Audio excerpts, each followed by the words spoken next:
Voyons à présent quelles sont les nouvelles exigences à mettre en place pour les installations existantes concernées par l'arrêté du 1er juin 2015.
Quels sont les différents types de configuration d'installation concernés pour les liquides inflammables enregistrés? Les lieux de stockage. L'installation de stockage est présente dans un bâtiment ou dans une zone de stockage extérieure. Les types de bâtiments. Bâtiments ouverts ou fermés. Le conditionnement des stockages. Les substances sont en stockage enterré, réservoir aérien fixe ou récipient mobile. La nature du liquide. Stockage de liquide inflammable enregistré, en réservoir aérien fixe ou récipient mobile, ou stockage de liquide combustible ou solide liquéfiable combustible en récipient mobile.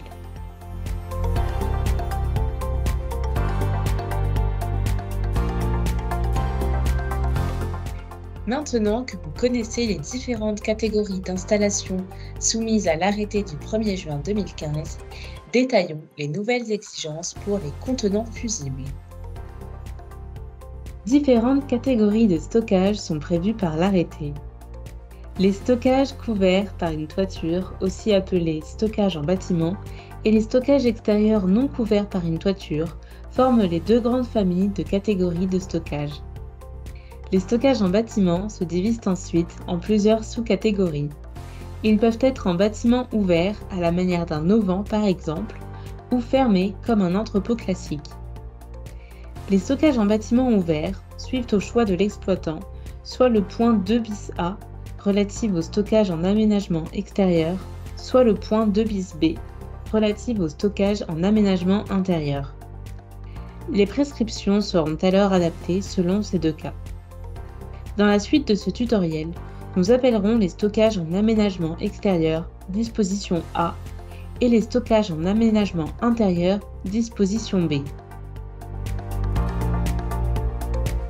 La notion de stockage en bâtiment pour les liquides extrêmement inflammables H224 regroupe l'ensemble des dispositions prévues par l'arrêté pour les bâtiments fermés ou ouverts, quelles que soient les dispositions A, aménagement extérieur, ou B, aménagement intérieur. Les stockages de liquide H224 de plus de 30 litres en contenant fusible seront interdits à compter du 1er janvier 2024, que le stockage soit en bâtiment ou en extérieur. La notion de stockage en bâtiment pour les liquides très inflammables H225 et non miscibles à l'eau s'entend soit par une configuration de type bâtiment fermé, soit par une configuration de type bâtiment ouvert mettant en œuvre les dispositions B, aménagement intérieur. Concernant les stockages en bâtiment de liquide H225 et non miscibles à l'eau et de plus de 30 litres en contenant fusible, leur interdiction sera effective à partir du 1er janvier 2027.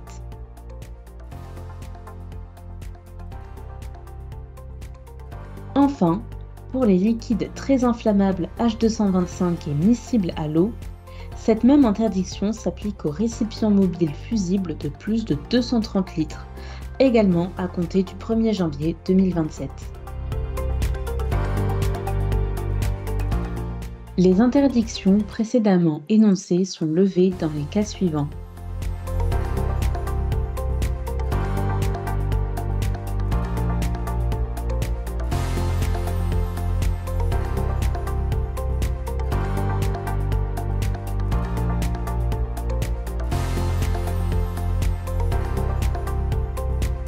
L'arrêté du 1er juin 2015 réglemente les distances d'implantation pour les liquides inflammables enregistrés par rapport au type de stockage et aux limites de propriété du site.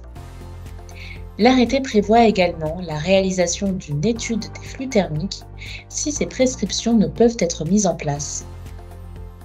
Les dispositions sur les distances d'implantation que nous allons évoquer s'appliquent uniquement au stockage de récipients mobiles au sein d'installations existantes. Commençons par expliciter les conditions pour lesquelles l'étude des flux thermiques, que nous expliciterons sur la slide suivante, n'est pas obligatoire, à savoir les 3 cas suivants. Le cas numéro 1 est une installation de stockage en extérieur de liquide inflammable en récipient mobile et située à une distance supérieure ou égale à 20 mètres des limites du site. Le cas numéro 2 est un stockage en bâtiment de liquide inflammable en récipient mobile situé à une distance d des limites du site. Cette distance d est égale à 1,5 fois la hauteur du bâtiment et est supérieure ou égale à 20 mètres. Le cas numéro 3 est un stockage de liquide inflammable dit en bâtiment isolé. L'inventaire global de liquide inflammable a un volume strictement inférieur à 10 mètres cubes. Il se situe à au moins 10 mètres des stockages extérieurs de liquide inflammable en récipient mobile et en réservoir fixe, des bâtiments de stockage de liquide inflammable en récipient mobile et des installations de mélange et emploi de liquide inflammable. Dans ces 3 cas, l'étude de flux thermique n'est pas obligatoire. À présent, traitons le cas où les conditions précédemment évoquées ne sont pas remplies. L'étude des flux thermiques sur les stockages est alors nécessaire. Nous allons expliquer comment, dans ce cas-là, savoir si votre stockage est conforme. L'objectif de ce raisonnement est de s'assurer de l'absence d'effet thermique supérieur à 8 kW par mètre carré vers une zone avec occupation permanente. Une zone avec occupation permanente signifie qu'il y a une occupation humaine permanente ou dont l'usage met en œuvre un entreposage, permanent ou temporaire, de matières combustibles ou matières dangereuses relevant d'une rubrique 4000, substances et mélanges dangereux. Pour commencer, l'exploitant élabore une étude visant à déterminer les distances correspondant à des effets thermiques en cas d'incendie supérieur à 8 kW par mètre carré, à hauteur de cible ou à défaut à hauteur d'homme. Lorsque l'étude met en évidence des effets thermiques supérieurs à 8 kW par mètre carré en dehors des limites de propriété du site et atteignant une zone faisant l'objet d'une occupation permanente, l'exploitant en informe le préfet en précisant les mesures qu'il envisage et l'échéancier de mise en œuvre.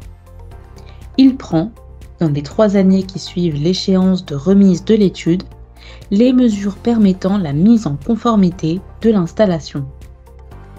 Ces mesures peuvent prévoir la diminution et réorganisation des stockages, la mise en place d'un dispositif séparatif EI 120, la mise en place d'un dispositif de refroidissement ou tout autre moyen de fiabilité et d'efficacité équivalente pour réduire les effets thermiques. Toutefois, lorsque la zone à occupation permanente est incluse dans le périmètre d'une installation classée pour la protection de l'environnement et tant qu'un arrêté préfectoral permet de s'assurer de l'absence d'occupation permanente dans la zone, ces dispositions ne sont pas applicables. Lorsque, après la mise en place des mesures, subsistent des effets thermiques en cas d'incendie de plus de 8 kW par mètre carré au-delà des limites du site, l'exploitant renouvelle son analyse dans un délai maximal de 5 ans après la remise de sa dernière étude. Ce renouvellement est obligatoire tant que ces effets thermiques supérieurs à 8 kW par mètre carré sortent des limites du site. Il vise à prendre en compte, le cas échéant, l'évolution de la situation autour des limites du site. Enfin, si les effets avec ou sans mesures complémentaires sont isolés, alors le stockage est conforme à l'arrêté. Des prescriptions spécifiques concernant les distances d'implantation pour les stockages de liquides combustibles et solides liquéfiables combustibles en récipient mobile doivent également être prises en compte. Une installation de stockage en extérieur de liquides combustibles et solides liquéfiables combustibles doit se trouver à une distance supérieure ou égale à 10 mètres par rapport au stockage en bâtiment de liquide inflammable. Cette disposition doit être mise en œuvre avant le 1er janvier 2027. Une exemption de cette prescription est possible dans le cas où le bâtiment en question dispose d'un mur REI 120 qui permet un confinement des effets thermiques dominos.